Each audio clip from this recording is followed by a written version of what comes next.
یقتلنها، اور نہیں ہے جائز کسی مومن کے لیے کہ وہ قتل کر دے مسلمان مومن کو. کسی مومن کے لیے جائز نہیں کہ مومن کو قتل کرے، الا خطا، مگر غلطی سے ہو جائے تو اور بات ہے. یعنی کسی مسلمان کے لیے مومن کے لیے جائز ہی نہیں ہے، اس کے یہ لائق ہی نہیں ہے کہ وہ کسی مسلمان کو کسی مومن کو قتل کر دے. وہ جرت نہ کرے، وہ جان بوجھ کر نہ کرے. الا خطا، مگر غلطی سے ہو جائے تو اور بات ہے. اور جو غلطی سے ہو جائے، ایکسیڈنٹ میں ہو جائے، یا کوئی مکہ مارا تو بندہ مر گیا، یا کوئی اینٹ سے کوئی بندہ مر گیا، کوئی لاٹھی سے بندہ مر گیا، اس طرح کا جو معاملہ ہے غلطی سے، یا شکار کو مارنے لگے تو درمیان میں کوئی بندہ آ گیا، یہ غلطی والے معاملات ہیں. ایک ہوتے ہیں غلطی والے، ایک ہوتے ہیں قتل عمد، ایک ہوتے ہیں شبہ عمد کی طرح لگتا ہے وہ. تو یہاں غلطی سے مراد، اب غلطی کے وضاحت ہو رہی ہے. اور جس نے قتل کر دیا کسی مومن کو غلطی سے تو اس کا جرمانہ کیا ہے؟ فتحریر رقبۃ مؤمنہ، تو آزاد کرے ایک مومن گردن، ایک مومن قیدی کو چھڑائے. ایک کام تو یہ کرے، اور دوسرا بدیت، اور دیت مسلمتن، سپرد کی جائے، الی اہلہا، اس کے گھر، الی اہلہ، اس کے گھر والوں کی طرف. دو کام کرے، ایک مومن قیدی چھڑائے اور دوسرا دیت جو سپرد کر دے اس کے مالکوں کو، اس کے ورثاء کو. الا ان یصدقوا، مگر یہ کہ وہ صدقہ کر دیں، وہ معاف کر دیں تو اور بات ہے، لیکن اس کا جرمانہ یہ ہے کہ وہ ایک قیدی کو چھڑائے اور ساتھ دیت ادا کرے. اچھا، اب جو قیدی کو چھڑانا ہے وہ تو یہ ضرور ہے، یہ ضرور چھڑائے کسی قیدی مسلمان کو، گردن آزاد کرے. اگر وہ یہ کام نہیں کر سکتا تو 2 مہینے کے لگاتار روزے رکھے. یہ اس کے تھوڑا سا آگے آیت آئے گی، اسی آیت میں آگے جا کر اس کا ذکر ہوگا. اور جو دیت ہے وہ 100 اونٹ ہے. 100 اونٹ کی پھر لمبی تفصیل ہے، وہ احادیث میں موجود ہے. اور پھر اس میں یہ بات بھی ہے کہ وہ جو ورثاء ہیں وہ معاف کر سکتے ہیں.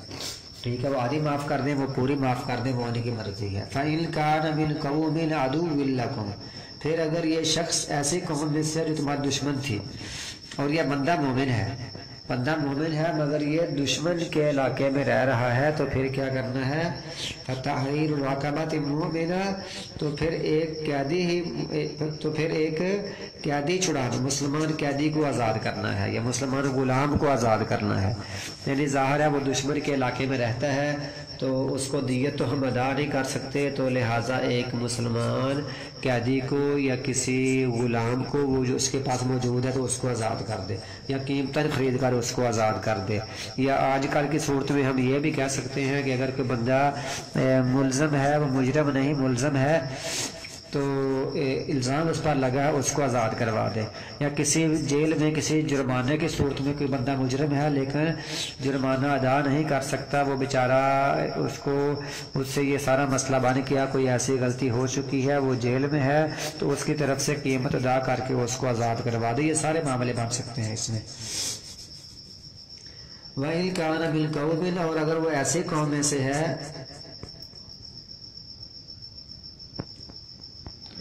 بینکم و بینہم میثاق، تمہارے درمیان اور ان کے درمیان ایک معاہدہ ہے، یعنی وہ بندہ مر گیا، وہ بندہ اس قوم میں سے ہے جن کے درمیان اور تمہارے درمیان نہ لڑنے کا معاہدہ ہوا تھا، تو پھر کیا ہے؟ فدیتن، تو دیت ادا کر دینی ہے، مسلمتن، جو سپرد کرنی ہے، الی اہلہ، اس کے ورثاء کو، و تحریر رقبۃ مؤمنہ، اور ایک غلام گردن آزاد کرنی ہے.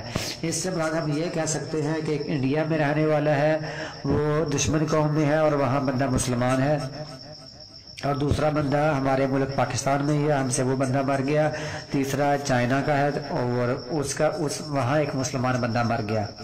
اب جو پاکستان میں ہمارے علاقے میں ہی کسی بندے سے قتل ہو گیا ہے تو اس کا بھی وہ جرمانہ ہم نے پڑھ لیا ڈبل ہے.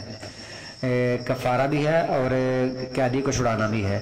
اس طرح جو اگر کوئی چائنا کا ہے، ظاہر ہم سے ان سے نہ لڑنے کا معاہدہ ہے کہ ہم اکٹھے رہ رہے ہیں، بلکہ لانگ لائف کا مسئلہ ہے کہ پاک چائنا دوستی زندہ باد کے نام سے، تو اگر وہاں کوئی بندہ مر گیا تو پھر کیا کرنا؟ پھر ظاہر ہے ممکن ہے کہ دونوں چیزیں ہم دے سکتے ہیں، اس کو ہم اس کے گھر والوں تک کفارہ یعنی دیت بھی پہنچا سکتے ہیں، اور کفارے کے طور پر ہم قیدی بھی چھڑا سکتے ہیں۔ اور اگر انڈیا کا مسئلہ ہے، انڈیا کا کوئی بندہ ہم سے قتل ہو گیا اور بندہ وہ وہاں مسلمان یا دشمن قوم ہے، اگر وہاں کا کوئی بندہ مر گیا تو پھر صرف ہم ایک مسلمان گردن یا غلام آزاد کریں گے، دیت وہاں جا کر ادا نہیں کریں گے انڈیا والے کسی ان کے وہاں کے لوگوں کو۔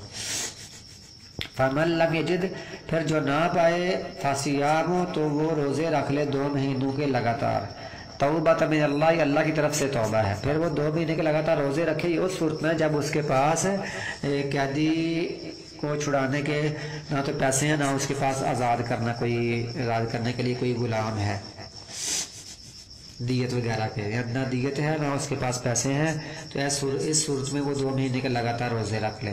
وَكَانَ اللَّهُ عَلِيمًا حَكِيمًا، اور اللہ تعالیٰ جاننے والا ہے، حکمت والا ہے۔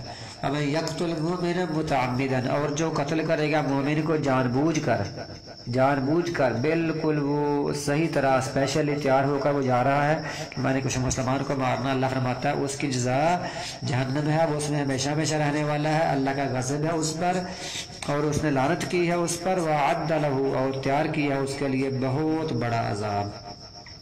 یا ایھا الذین آمنوا، ایمان والو، اذا ضربتم، جب تم چلو پھرو، فی سبیل اللہ، اللہ کے راستے میں، فتبینوا، تو تم تحقیق کر لیا کرو، ولا تقولوا، اور نہ تم کہو، لمن، اس شخص کو جس نے بھیجا تمہاری طرف سلام، جس نے تم کو السلام علیکم ورحمۃ اللہ کہا، تو تم اس کو یہ بات نہ کہو کہ لست مومنا، تم مومن نہیں ہے۔ اس میں ایک واقعہ آتا ہے کہ صحابہ کرام جا رہے تھے تو ایک بندے نے، اس کے پاس تھوڑی سی بکریاں تھیں، تو اس نے السلام علیکم ورحمۃ اللہ کہا، صحابہ کرام نے اس کو قتل کر دیا، اور خیال یہ تھا کہ بندہ صرف ڈرتے ہوئے السلام علیکم کہہ رہا ہے، یہ مسلمان نہیں ہے۔ تو اللہ تعالیٰ نے فرمایا کہ ایسا نہیں کرنا، تحقیق کر لیا کرو، تب تغون عرض الحیات دنیا، تم چاہ رہے تھے دنیا کے مال و دولت کو، دنیا کے عرض مال کو، دنیا کے پیسے کو تم چاہ رہے تھے، اس لیے اس کی بکریاں تم نے لے لی اور بندہ قتل کر دیا۔ فعند اللہ، پاس اللہ کے پاس تو مغانم کثیرہ، بہت سی غنیمتیں ہیں، اللہ کے پاس تو بہت کچھ ہے۔ کذالک کنتم من قبل، اسی طرح تم بھی اس سے پہلے تھے۔ فمن اللہ علیکم، اللہ نے تم پر احسان کیا، تم بھی ظاہر پہلے مسلمان نہیں تھے، اللہ نے تم پر احسان کیا، لہذا فتبینوا، تحقیق کر لیا کرو، ایسے نہ کسی کو مار دیا کرو۔ ان اللہ کان بما تعملون خبیرا، بے شک اللہ تعالیٰ جو تم عمل کرتے ہو اس کی خبر رکھنے والا ہے۔ لا یستوی القاعدون من المؤمنین، نہیں ہے برابر بیٹھنے والے مومن، وَلَمُجَاهِدُونَ فِي سَبِيلِ اللَّهِ، اور اللہ کے راستے میں جہاد کرنے والے اور بیٹھنے والے مومن دونوں برابر نہیں ہیں۔ ان میں اللہ تعالیٰ نے ایک قسم کو الگ کر دیا، غیر اولی الضرر، سوائے مجبور لوگوں کے، عذر والے، جن کو کوئی عذر ہے، جو معذور لوگ ہیں، ان کے علاوہ ان کی کوئی بات نہیں۔ باقی جو مجاہد اللہ کے راستے میں جہاد کرنے والے اور بیٹھنے والے گھروں میں، یہ دونوں مومن برابر نہیں ہیں۔ بِأَمْوَالِهِمْ وَأَنفُسِهِمْ، جو جہاد کرنے والے ہیں اپنے مالوں اور جانوں کے ساتھ، یہ اس کا ذکر پورا یہاں آئے گا ایسے۔ وَالْمُجَاهِدُونَ فِي سَبِيلِ اللَّهِ بِأَمْوَالِهِمْ وَأَنفُسِهِمْ، جو اللہ کے راستے میں اپنے مالوں اور جانوں سے جہاد کرنے والے ہیں، اور دوسرے پورے جو بیٹھنے والے ہیں، یہ دونوں برابر نہیں ہیں سوائے معذور لوگوں کے۔ معذور لوگوں کو درجہ مل جائے گا جہاد کا۔ فضل اللہ المجاہدین بِأَمْوَالِهِمْ وَأَنفُسِهِمْ عَلَى الْقَاعِدِينَ دَرَجَةً، اللہ تعالیٰ نے فضیلت دی ہے اپنے مالوں اور جانوں سے جہاد کرنے والوں کو بیٹھنے والوں پر ایک درجہ زیادہ۔ وَكُلًّا وَعَدَ اللَّهُ الْحُسْنَى، اللہ تعالیٰ نے سب سے اچھا وعدہ کیا ہے، بھلائی کا وعدہ کیا ہے، سب کو ثواب ملے گا، اجر ملے گا، لیکن یہ دونوں برابر نہیں ہیں۔ فَفَضَّلَ اللَّهُ الْمُجَاهِدِينَ عَلَى الْقَاعِدِينَ أَجْرًا عَظِيمًا، اور اللہ تعالیٰ نے فضیلت دی ہے جہاد کرنے والوں کو بیٹھنے والوں پر بہت بڑے اجر میں۔ درجات منہ، اور اس کی طرف سے درجات ہیں اور بخشش ہے اور رحمت ہے۔ وَكَانَ اللَّهُ غَفُورًا رَحِيمًا، اللہ تعالیٰ بخشنے والا ہے، رحم کرنے والا ہے۔